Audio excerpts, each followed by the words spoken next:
So we're going to start with the section of why employers should recruit veterans and military talent.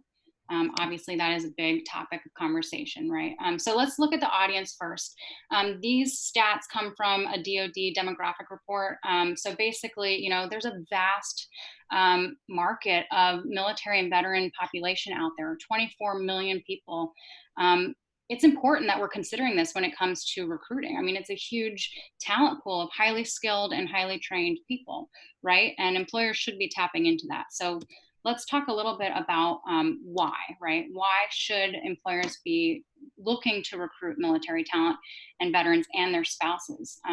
Which, by the way, those numbers don't include spouses. So it's even bigger than we are talking about. So I want to go ahead and hand this off to Jasen to start us off. What do you think here? I think it's, certainly no secret that companies depend on skilled and technically competent people to do what all of us need them to do. I think our ability to expand is dependent on our ability to recruit and retain, high quality talent who are capable of leading others to achieve strategic objectives that we have in our organizations. And that I think is something that's inherent to the military.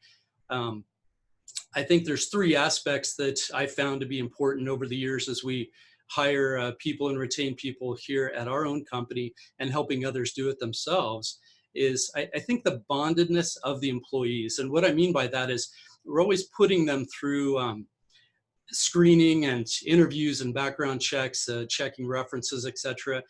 And that's certainly something that's inherent within the military. We're accustomed to a high level of scrutiny and transparency. And, obviously, these are efforts to ensure high levels of personal integrity with all that we do. Sometimes we're operating in very small units. I think on a final two notes, I think the authority and responsibility piece is an add. Veterans are motivated by clear lines of authority and responsibility. I think we work harder when we have the authority to use our own judgment. And I think typically they exercise reasonable caution when they're held responsible for their actions. I think on a final note, Evan, I like what you have to say about this, and Julie as well, is I think of the commitment, the camaraderie, and the teamwork, it's kind of ingrained. So, once they've started something and become a part of the team, even if things aren't necessarily going, as desired, I think they're less likely to abandon a team because of their experience in the military. And typically they bond with their peers and really try to work things out. So, I hope that I communicated that clearly. Evan, I think you've had some good experience in this regard as well. Yeah, what's interesting is I look at this question and I flip it back to them and say, what do you look for in the candidates that you hire?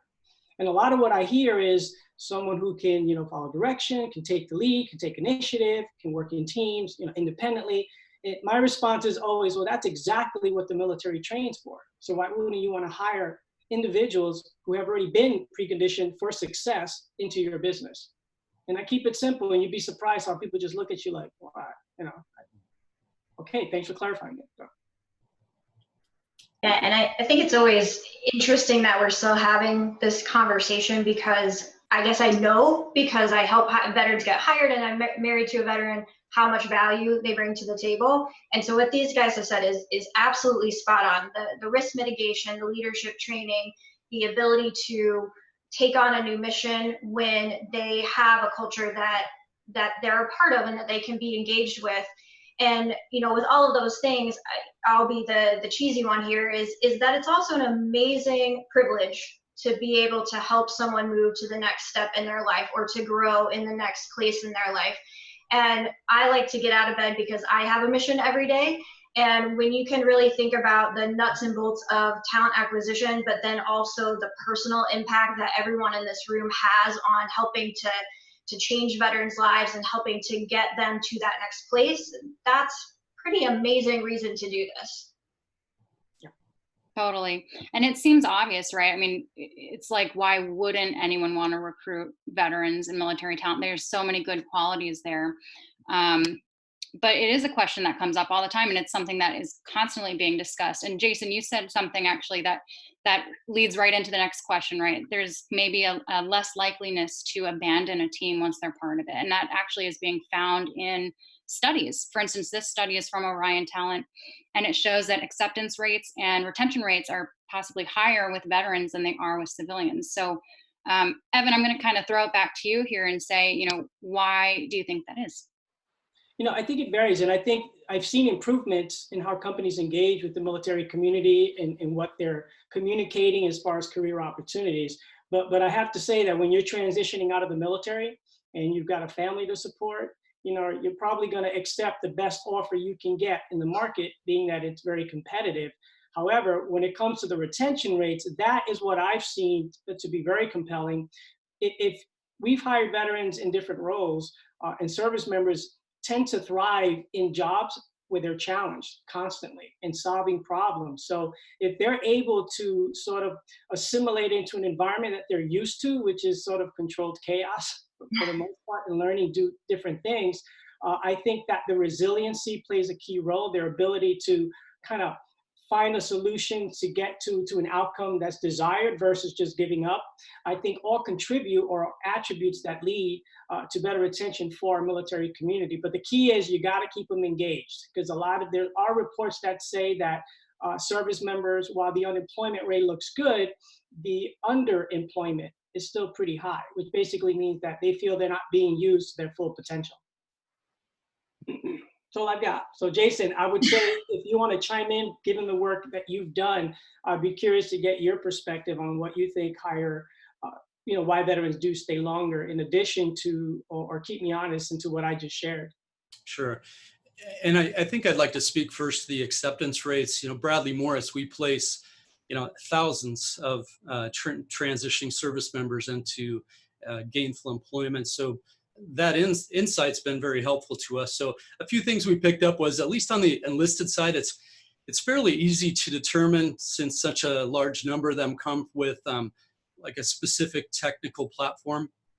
They target or are targeted by recruiters for specific positions that are almost surgically aligned to match their skill set. And whereas the younger non-college civilian that's in their maybe early 20s, their search might not likely be as finely targeted. And so they may be much more likely to get offers that are not maybe as attractive as, to them as they would have expected. And for officers, it's certainly, it's a little similar as well, but I think they come with more of a focus on where they want to be, like what industry, what levels of position, what location, what their market value truly is, and probably less willing to engage with things at the beginning that will lead them to decline the position later on. So I think the intangibles, drive, focus, and maturity level, due to what they have experienced, have them focused on what we call a tighter group shot, or tighter shot group with in a shooting reference, so to speak. So in their career search, they're much more specific and determined in that regard. So I have some thoughts on retention, Evan, but before I jump into that, I know I'll finish retention with some things from Julie. Julie shared some insight yesterday that I think is invaluable for all of us on the call. So thank you. Through the programs that we've built that include veterans with disabilities, we do see higher acceptance rates, but what I really love is higher retention rates. Through our partnership with Pepsi, for example, we have veterans who have now been employed for 5+ years, and we're on average running about 14 to 15% higher than the general population in similar roles. So we are seeing that veterans are staying longer, and those retention rates are great. Where we're seeing it most impactfully and where companies are getting that best return is where veterans are able to bring their whole selves to work and able to be a part of an organization that values their service. I think to Evan's point, that there is still too much underemployment in the veterans community. We talk to employers every day about not making assessments based on prior experience or their own biases, because that can drive veterans into lower roles, which will increase turnover. So we have to think more holistically about them as a transition, not just as what they did in the military. No, that's great. And Jason, I don't know, did you have anything else to add on the retention rate piece? Or I know we're going to go into bias and misconceptions in a little bit, so I don't want to go that bit. Sure. Yeah, I think just some insight that we've realized from placing these individuals all the years is, I think from a service member standpoint, it's not really an option in the military to just bail on a job or a task or a responsibility because they aren't happy with it. We kind of have to stay the course and make the best of it. So they're not as programmed immediately to think, I kind of need a quick escape. And whether it's an assignment or a task or a mission. So, and part of that is also, in order to enhance our career, we kind of have to stick to it and work towards that next promotion. And just quitting the military is not really an option. And I think for many, the military has really only been the only job they've ever had. So, again, they're just not conditioned to immediately think about moving to another company because their mindset is, you go to work for a company and you stick it out. So I've seen this kind of erode over the last 5 or 10 years. That's anecdotally. And then just on a couple of final notes is pride and competitive instincts. And maybe that's just the Marine Corps in me, but military personnel, we're ranked against our peer groups. So many of us become, exceptionally competitive and can't stand the thought of losing or quitting. So, and we're kind of ranked on our ability to do so. So we kind of get pretty good at that. And then the pride, being able to work through tough situations drives a lot of them. And finally, Julie, and I wanted to turn this over to you, is I think with spouses and family and candidates that we're all kind of used to working tougher schedules and being away from family more than the typical candidates. So when they have long work hours, it's just standard kind of fare. And on top of that, enlisted personnel, which is what I was 100 years ago, we never got time and a half for working extra hours. So, now when I'm in the civilian world and I enjoyed over working time over 8 hours a day or 40 hours a week, it was kind of cool to have that extra pay. So I hope some of you found some things relevant within that. Julie? Yeah, I mean, I think you said it so perfectly. It is being a military family. I've seen this on the enlisted side and the officer side. You do what has to be done to keep the unit together and functioning at the highest possible levels. And as a spouse, that means extra hours, extra work, more time away from your spouse than you would like to. And it's an entirely different kind of focus as a unit, and that commitment to the company or the military at that time is just ingrained in how the family works. And it's pretty amazing to be a part of and amazing to watch in action. Yeah, no, those are all amazing points. And I think, the reasoning for veteran recruiting is not because there's higher for acceptance rates and retention rates. That's just a natural kind of action that happens because of the type of people that are in the military, which is really cool.